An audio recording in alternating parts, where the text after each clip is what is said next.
संताप, हम तो बस इतना जानते आप सरीखे आप, हम तो बस इतना जानते आप सरीखे आप। कुंडलपुर के बड़े बाबा की, पटनागंज के बड़े बाबा की, परम पूज्य आचार्य भगवान गुरुदेव श्री ईश्वर विद्यासागर जी महामुनिराज की, परम पूज्य आचार्य श्री ईश्वर समय सागर जी महामुनिराज की, परम पूज्य मुनि शेखवाड़ विमल सागर जी, अनंत सागर जी, धर्म सागर जी आदि समस्त 3 कम 9 करोड़ मुनिराजों की।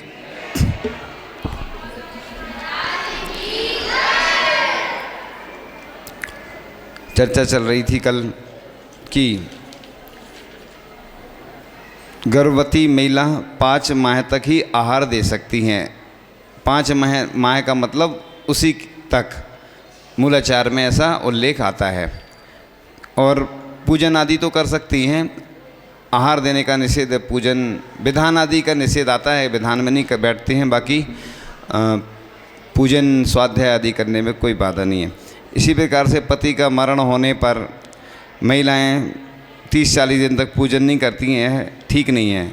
12 दिन का ही सूतक होता है, 13वें दिन पूजन आदि कर सकती है, स्वाध्याय आदि कर सकती है, ठीक है। इसी प्रकार से रविवार बुधवार को किसी के यहाँ बैठने नहीं जाते हैं, ये कहीं शास्त्रों में निषेध नहीं किया है। और जन्म या मृत्यु का तो हमने कल बता ही दिया था। और 24 घंटे का सूतक नहीं लगता है, कहीं शास्त्रों में ऐसा उल्लेख नहीं आता है। क्योंकि किसी रिश्तेदार के यहाँ या परिचित के यहाँ जाते हैं अपन लकड़ी में, तो रात गई और बात गई, ऐसा विद्वानों ने, आचार्य ऋषि ने और सब ने ऐसे ही कहा है। पहली बात तो ग्रंथों में मिलता नहीं है। शाम हो जाती है, देखो सूतक किसका लगता है? जो कुटुंब के रहते। सुनो इधर, देखो सुनो इधर, बस आज के बाद तो कुछ है ही नहीं ना, सब मालूम है आपको ना, इसलिए बस आज और सुन लो अच्छे से। तो 24 घंटे का नहीं लगता किसी के यहाँ मरण में जाते हैं। 7वीं पीढ़ी के बाद तो वैसे ही नहीं सूतक लगता है, और 9वीं पीढ़ी में तो 6 घंटे लगता है। इसी प्रकार से जैसे कोई डॉक्टर है, प्रसूति करवाता है तो उस या पोस्टमार्टम करता है, जैन डॉक्टर है, तो वो तो कभी 24 घंटे मतलब उसके लिए सूतक तो रहेगा। इसलिए विचारणीय बिंदु है, ये उदाहरण में दिया था। इसी प्रकार से भोजन और व्यापार, तो भोजन सुनो इधर, भोजन जिनका इकट्ठा बनता है ना, उनको एक समान सूतक। व्यापार तो कोई अजनबी पार्टनर हो सकता है व्यापार में, इसलिए व्यापार का पहले चलता था। लेकिन भोजन, जितनी पीढ़ी का भोजन एक साथ बन रहा है, अब ऐसा नहीं लगेगा दादी को अलग लगेगा, फिर सबको नहीं। जो मुखिया है घर का, सुनो इधर पीछे सुनो, कुछ मिनट की बात है, इधर इधर हमें सब दिख रहा है। कौन बात कर रहा है? नाम खड़ा बोले क्या? हम फिर नाम मालूम नहीं है। सुनो ना, एक मिनट, तो हम पीछे यही देखने गए थे, हाँ, कि कौन से लोग हैं जो सभा हाँ, पूरी बर्बाद करते। चलो बोल, बिगाड़ना नहीं, बोल। हम पूरी कोशिश करते हैं कि लाभ मिले, लेकिन आप चाहते ही नहीं। महाराज जी जा रहे, चलो ओम ओम ओम, समझो हमारी बात, निवेदन है ओम जाते। तो हाँ, तो आगे चर्चा चली। व्रती की समाधि होती है, घर का त्याग कर लेता है, किसी साधु के पास संलेखन लेता है, तो 1 दिन का ही सूतक लगेगा। गोत जाने वाले को वह जहाँ है वहीं का सूतक लगेगा। और सूतक पातक वाले का यहाँ की पूजन आहार दान आदि की सामग्री जो होती है, वो रिश्तेदार आदि इस्तेमाल नहीं कर सकते हैं। एक विचारणीय प्रश्न और है, कोई जैन है, किराने की दुकान है, कोई सामग्री मंदिर में सूतक में देते हैं, तो अपन को कोशिश करना चाहिए कि हम वो सामग्री नहीं दें, और लेने वाले भी ध्यान रखें, है ना। ये क्योंकि जब बसतिका में दोष माना है, किसी के सूतक लग गया, उसके यहाँ मुनिराज आदि नहीं रुक सकते हैं, आहारदान आदि को वो नहीं दे सकता है, सूतक के समय निषेध किया है। तो ऐसे ही जब द्रव्य घर में जो रखी है सूतक वाले के यहाँ, वो उसके कोई रिश्तेदार आदि आते, वो इस्तेमाल नहीं करते। एक बहुत अच्छी बात, ये शुद्ध कैसे होती है? तो काल, जैसे ही काल परिवर्तन होता है, अपन सूतक से रहित हो जाते हैं, तो बस अपने आप शुद्ध हो जाती है वो। इसलिए वस्त्र का बताया था ना कि ऐसा नहीं करना कि भैया दूर रह रहे हैं और अपन पूरी शुद्धि कर रहे हैं, फिर तो पूरा द्रव्य घर में जो गेहूँ रखे सब धोना पड़ेंगे, फिर कपड़े के लिए क्यों धोते, पूरा धोना पड़ेगा। ये शुद्धि हुई है व्यक्ति को, वस्तु को नहीं होती है। लेकिन उस समय बसती तो मानी गई है, और दान आदि भी नहीं करते हैं, बोली दे सकते हैं, बाद में दान राशि सूतक होने के बाद दे सकते हैं। शांति धारा में नाम ले सकते हैं, सूतक में कोई दिक्कत नहीं, शांति धारा करवा सकते हैं। क्योंकि फिर तो प्रतिमा में भी प्रशस्ति में नाम लिखा रहता है, तो सूतक लग गया तो अलग करो, भगवान के नाम में लिखा है इनका नाम। नाम में सूतक नहीं होता है, व्यक्ति को सूतक होता है, व्यक्ति अशुद्ध होता है। फिर तो ऐसे ही करना पड़ेगा कि सूतक में व्यक्ति का नाम प्रतिमा से अलग करो, फिर से लिखवाना पड़ेगा बार बार। ऐसा होता है क्या? नहीं होता। व्यक्ति को सूतक होता है, व्यक्ति के नाम में सूतक, इसलिए नाम में शांति धारा में बोलने में कोई बाधा नहीं है। हाँ, दान नहीं देगा वो उस समय, बाद में दे सकते हैं। कोई बड़ी बोली लेना हो, पंचकरणक होना हो, विधान होना हो, बोली ले सकते हैं, फिर बाद में दे सकते हैं। इसी प्रकार से ब्रह्मचारी ब्रह्मचारिणी आदि को सूतक पातक वाले के यहाँ भोजन नहीं करना चाहिए। इसी प्रकार से सूतक पातक वाले का वो तुमने बता ही दिया। पिच्छीधारी साधु की अंतिम यात्रा में शामिल होने वाले को एक दिन का सूतक मानना चाहिए, यात्रा से लौटकर स्नान करना चाहिए। पिच्छीधारी का मतलब आजकल छुल्लक जो होते हैं ना, वो तो सबको मालूम है ना कौन से वाले हैं ना, समझ गए ना। हाँ, पिच्छी नहीं लेते वो, लेकिन उनका भी इसी में शामिल हो जाएगा। ये चूँकि जो विषय है ना पहले का है, दीक्षा बाद में हुई है ना, आचार्य सिंह ने दीक्षा बाद में दी, ये पुराना विषय है। अब अपन पहले चार्ट पे चर्चा कर लेते हैं।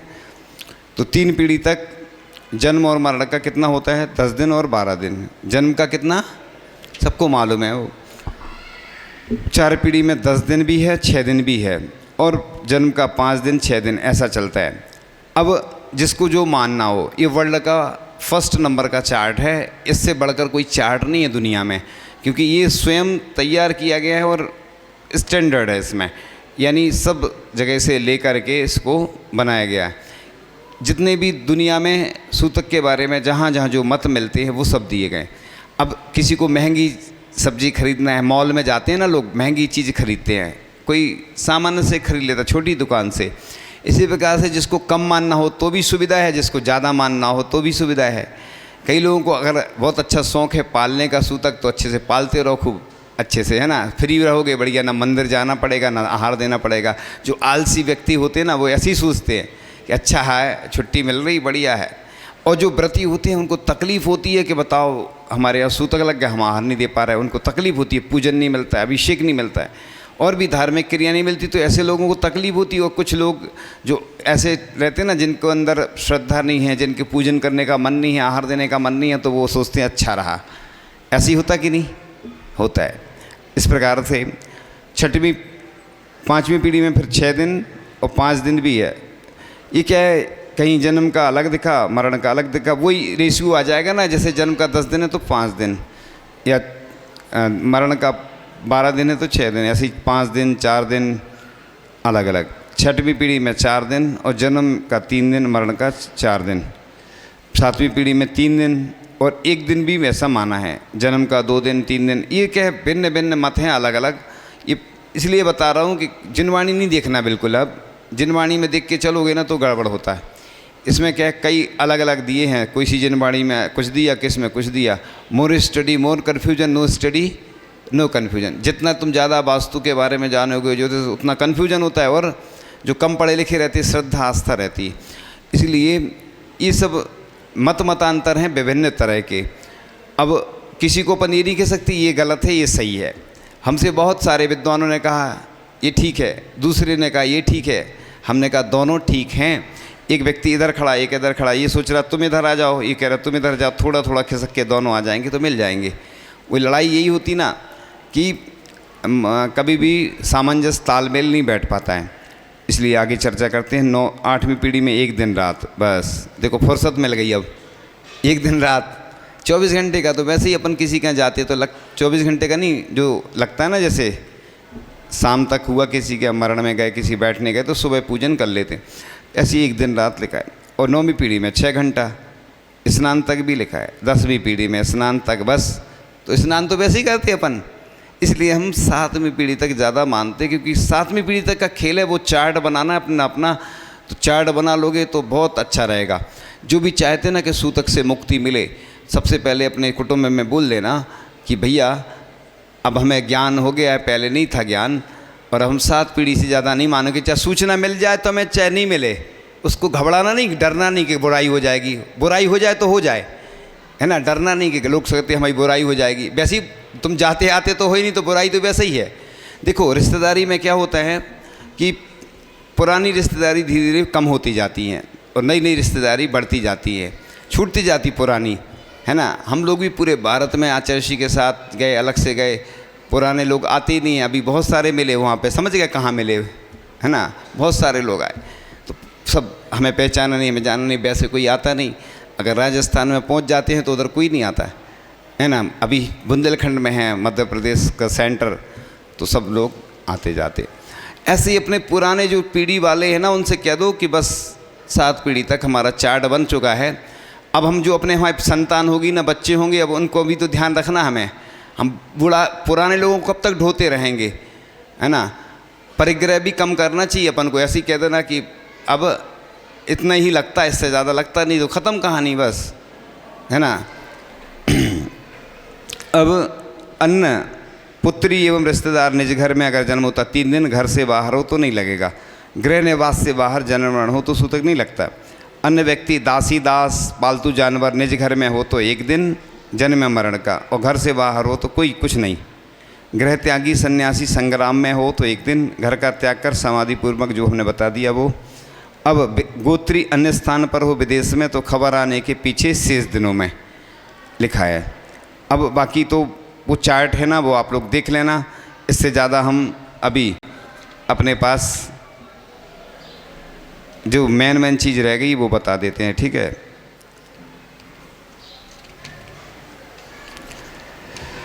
अब खून में जो जर्म्स पाए जाते हैं ना, वह 9 पीढ़ी तक कुटुंबी में पाए जाते हैं, इसलिए 9 पीढ़ी तक ही लगता है सूतक, है ना। 7 पीढ़ी का वो हमने बताया वो चार्ट के अनुसार, कि मतलब वो 9वीं पीढ़ी का तो बता ही दिया कि कम लगता है, ना के बराबर, वो सामान्य में है, इसलिए।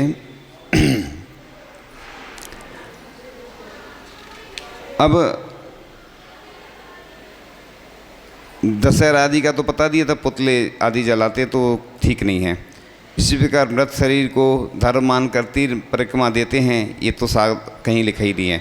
अब सूतक का विधान सामान्य पुरुषों के लिए है, महान पुरुषों चक्रवर्ती बलभद्र नारायण को नहीं लगता। यह सब व्यवहार धर्म के अंतर्गत आता है। कहते ना आदिनाथ भगवान का समोसन लगा, जन्म हुआ और पूजन की गई, तो महापुरुषों को ये सब व्यवस्था। अब 96,000 रानियाँ होती ना, तो फिर तो रोज़ सूतक ही रहेगा। युद्ध में लड़ रहे हैं, मार काट हो रही है, तो उधर तो फिर सूतक लग गया तो वापस आना पड़ेगा युद्ध से, तो महापुरुषों के लिए ये लागू नहीं होता है। अब आत्महत्या का 6 महीने का उनको लगता है जिनका भोजन एक साथ बनता है। जो अलग अलग परिवार में, जैसे कोई भाई है वो अलग रह रहा है, उसका भोजन अलग बन रहा है, तो उसको 12 दिन का लगता है। यही व्यवस्था विद्वानों और मुनिराजों आदि ने निर्धारित की है, क्योंकि पहले इसमें बहुत सारे कन्फ्यूजन थे। इसका विषय बहुत डिटेल में था, लेकिन वो बताने लायक ज़्यादा नहीं है, क्योंकि बहुत सारा डिटेल वो जब बताया जाता है लेख के तौर पे, लेकिन सुनने में शॉर्ट एंड स्वीट आता है। ये वैसे ही विषय थोड़ा सा क्लिष्ट जैसा है। लोग, यहाँ के लोग बहुत अच्छे हैं जो सुन रहे हैं, क्योंकि अन्य लोगों को पसंद नहीं आता, लेकिन क्या करें, सुनाना भी ज़रूरी है, बात बताना भी ज़रूरी है। इसलिए अपन आगे चर्चा करते हैं कि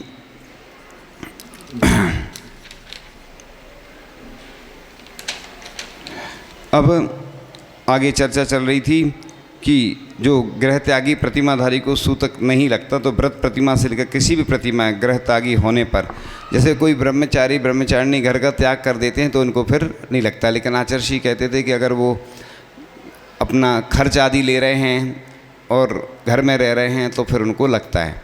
और सब छूट चुका है, कुछ नहीं है घर से संबंध, तो माता पिता का, ऐसा ग्रंथों में आता है, माता पिता के मरण आदि का सूतक उनको लगता है। ब्रह्मचारी ब्रह्मचारिणी जो घर का त्याग भी कर चुके हैं।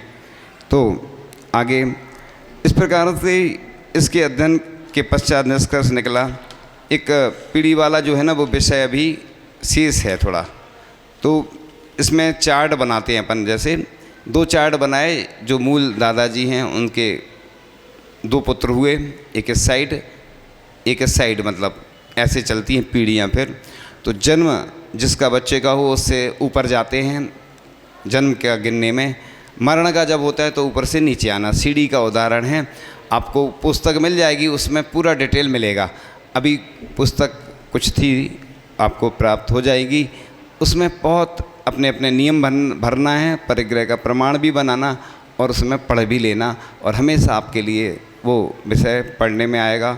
आप उसको पढ़ भी सकते हैं डिटेल में, चार्ट वगैरह, पीढ़ी कैसे गिनना है उसका डिटेल्स। क्योंकि जब चर्चा होती है तो सामने जब वो होता है ना, ये मैथ्स है, जैसे गणित रहता ना, गणित में सिद्ध करना पड़ता ना ऐसा ऐसा, वो बिना चार्ट के होता नहीं है। किसी को भी समझाएंगे ना तो बिना चार्ट के लोगों को समझ में नहीं आता है। जैसे आपको इधर से नहीं दिख रहा होगा, देखो चार्ट बना है ना ये, तो इसमें दो बने हैं, जैसे ए बी, इधर इधर, पहले जो मूल से चल रही। अब पीढ़ी गिनने में दादाजी हैं, मान लो एक्सपायर हो गए हैं, मरण हो गया, गिन सकते कि नहीं गिन सकते, तो पीढ़ी गिनने में कोई दिक्कत नहीं है, क्योंकि गिनती तो हमें 7 तक जाना है और 9-10 तक भी गिन सकते हैं, लेकिन 7 तक ज़्यादा लगता है, इसलिए मैं कहानी वहीं फंस जाती। बस इससे ज़्यादा हमें पालना ही नहीं है तो ख़त्म कहानी। बस उतना हमने चार्ट अपना बना लिया। जैसे ही कोई बच्चा हुआ तो उसमें जोड़ते गए, हाथ से अपने घर में चार्ट ज़रूर लगा लेना। कितने लोगों को बोलते हैं लेकिन कोई करता नहीं है। बस समस्या आती है तब आते हैं, फंस जाती जब कैसेट, फिर आते हैं कि सुलझा दो। तो पहले हम चार्ट मंगवाते, सबसे पहले अगर चार्ट बन गया तो सब लोग सूतक से मुक्त हो सकते हैं, और चार्ट नहीं बना तो आप कितने परेशान हो जाओगे। सबसे बड़ी समस्या पीढ़ी गिनने में ही है। अगर पीढ़ी जो सही गिनेगा ना तो सूतक से बच जाएगा, और सही गिनना नहीं आएगा ना तो बस उल्टा सीधा मानते रहते हैं, क्योंकि ना जानते हैं ना मानते हैं, फिर भी आचार्य बोलते हैं वो तानते हैं। ऐसी कहानी है। बूढ़े पुराने लोगों को ज़रूर समझा देना। बूढ़े पुराने नहीं सुधरेंगे जब तक सूतक की व्यवस्था नहीं सुधर सकती, क्योंकि वो जो जानते हैं ना, उनने जो पुराने समय में पढ़ा, जो चलता रहा, बस हमारे पास लोग आते हैं पूछते हैं। अब हम क्या करते, पहले पूछ लेते हैं, तो हमारी मानोगे तो हम बता रहे, नहीं तो हम अपना आधा घंटा क्यों खर्च करें। कई लोग आते हैं ना, बच्चों के नाम पूछने आते हैं, अपन ने बोल दिया ये नाम और अच्छा रहेगा कि नहीं, ये उनने बताया था, तो फिर हमसे क्यों पूछा। जब उन्हीं से, तो लोग क्या करते हैं कि साधु से बस आते हैं, समय ले जाते हैं। इसलिए समय इतना कीमती है, आपने समझ लिया होगा कि समय कितना कीमती है ना। तो समय अपनी गति से बढ़ता चला जाता है और फिर दोबारा आने वाला नहीं है समय। कब आएगा समय किसी को नहीं मालूम कब आएगा। तो इसलिए ये जो चार्ट है उसके अनुसार जैसे ज्येष्ठ जो भी दादा दादी होते हैं ना परिवार में, फिर उनके पुत्र हुए, वो पहली पीढ़ी, फिर दूसरी, फिर तीसरी मान लो अपनी हो गई, अपनी अपने पिताजी, पिताजी के दादाजी, ऐसे करके क्या है, सबकी एक सी तो होती नहीं है पीढ़ियाँ, सबके चार्ट अलग अलग बनेंगे। इसीलिए एक उदाहरण ही दिया जा सकता है। एग्जाम्पल बोलते ना, फॉर एग्ज़ाम्पल, यानी उदाहरण के अनुसार ही आप लोग अपने चार्ट बना के और गिन के वो अपना हल कर सकते हैं। अब लोगों के मन में एक प्रश्न ये भी आ रहा होगा कि जब सूतक लगेगा तब देखेंगे। अरे तब लगेगा ना तो टेंशन में आ जाते, कोई विधान में जाना हो, कोई पंचकर्णक में जाना हो, फिर देखो तो फिर वो आगे पीछे घूमते हैं। पहले से ही समझ लो। और नए बच्चों को तो हमने समझा ही दिया है कि इसमें क्या नहीं करना, पूजन आदि नहीं करना। और जो कल बताया था वो आपने कल सुन ही लिया था। इस प्रकार से जन्म के विषय में तो स्पष्ट ही कि जिस पक्ष में जन्म हुआ उसकी पीढ़ी गिनना है। मरण के विषय में भी जिस पक्ष में मरण हुआ है उसी की पीढ़ी गिनना होगी, और वह भी ऊपर, जहाँ एक के 2 पुत्र रूप वृषभ कुमार को एक मानकर आगे जिसका मरण हुआ। मान लो 5 नंबर है ना, नंबर डाल दो, अपने मेंटलिटी बनाओ अपनी। नंबर जैसे 1 नंबर, ऊपर से चार्ट बनाया ना अपन ने, जो एक दादाजी और 2 chart, 1 number, 2 number, 3 number, 4 number, 5 number, 6 number. एक अजित कुमार हो गए 1 नंबर, फिर 2 नंबर, 3 नंबर, ऐसे 7 तक अपन ने एक चार्ट बना लिया। दूसरी साइड सुपार्श कुमार ABCDEF है ना। तो कितने कितने 7-7 पीढ़ी के अनुसार हो गया। अब जहाँ 5 नंबर का तो वह 6वीं पीढ़ी कहलावेगा। सुपार्श कुमार की तरफ के से किसी तक के व्यक्ति के लिए एक समान 6वीं पीढ़ी को, इसमें कोई भेद नहीं होगा। अब घटना पक्ष में देखें तो अजित कुमार इस साइड, के क्रम में जब 5 नंबर के मरण पर अन्य बाद के 2-3 पीढ़ी रहेंगी या ऊपर भी 2-3 पीढ़ी से अधिक जीवित नहीं रह सकती, इसलिए अपने पक्ष में तो कोई विकल्प नहीं बनता है, क्योंकि दूसरे पक्ष वालों के लिए सूतक पातक का विकल्प होने पर पीढ़ियाँ तो जहाँ घटना हुई है उस पक्ष की गिनने पर पीढ़ी का निर्णय किया जा सकता है। इसलिए इसमें बहुत सारे मतांतर हैं, इसलिए बहुत सारी चर्चाएँ हुई कई विद्वानों आदि से, लेकिन इसका हल निकला नहीं, क्योंकि विभिन्न तरीके हैं पीढ़ी गिनने के। इसलिए आगे अपन चर्चा करते हैं कि थोड़ा सा विषय और बचा है, इसके बाद पूर्ण हो जाएगा विषय। तो ये जो ग्रंथ में मिलता है त्रिलोक सार, अनगार धर्मामृत, धर्म संग्रह, शाब्काचार, क्रियाकोश, मूलाचार, भगवती आराधना, अष्टपाहुड़, दर्शन पाहुड़ की टीका, लाठी संहिता आदि ग्रंथ में ही सूतक के बारे में विवरण से मिलता है। इस प्रकार से 16वीं शताब्दी में पंडित मेधावी जी हुए हैं, उन्होंने धर्म संग्रह शाब्काचार में लिखा है और भी ग्रंथों में लिखा है।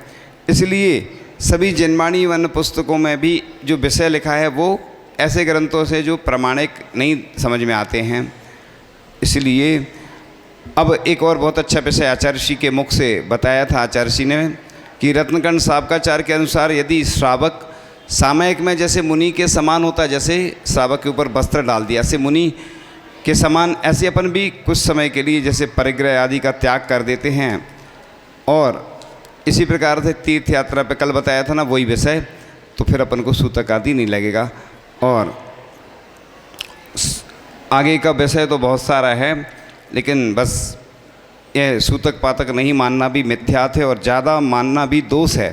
तो सूतक पातक में जो अशुद्धि होती है उसके लिए कारण से पूजन, आहारदान एवं देवशास गुरु को स्पर्श के लिए मना किया गया। इसलिए जन्म होता है तो राग के कारण पूजन आदि में मन नहीं लगता, और यदि मरण हो जाता है तो भी विषाद हो जाता है, जिसके कारण भी मन नहीं लगता है। ऐसा आचार्यों विद्वानों आदि का मत है। इस प्रकार से आप लोग इस विषय को जो कहने योग्य था वह संपूर्णतः कह दिया गया है। इतने मात्र से ही यदि कोई चेत जाए तो समझ ले, अन्यथा वाणी का अति विस्तार किया जाए तो भी निश्चेतन अर्थात ना समझ को व्यामोह का जाल वास्तव में अति दुस्तर, ऐसा प्रवचन सार में लिखा है। इस प्रकार से यह विषय पूर्ण हो जाता है। ठीक है, अब जिसको भी जो प्रश्न हो तो हमसे अलग से पूछ लेना, ठीक है, क्योंकि आज दूसरी कक्षा आपकी प्रारंभ होने वाली है। हमारा विषय पूर्ण हो गया है। हमने शॉर्ट एंड स्वीट में बहुत सारा बता दिया। जिसका जो प्रश्न हो तो जहाँ हम रहेंगे वहाँ आपसे पूछ सकते हैं, ठीक है। जिनवाणी के ज्ञान ते सूझे लोकालोक, सो वाणी मस्तक नमो सदा देत हूँ तो, हे जिनवाणी भारती माँ तो ही जपो दिन रैन, जो तेरी शरणाग है सो पावे सुख चैन, देव भजो अरिहंत को गुरु सेवा निर्गन, दया धर्म पालो सदा यही मोक्ष का पंथ। आचार्य गुरु शिक्षण विद्यासागर जी महामुनिराज की 9 वर्णमों कारण।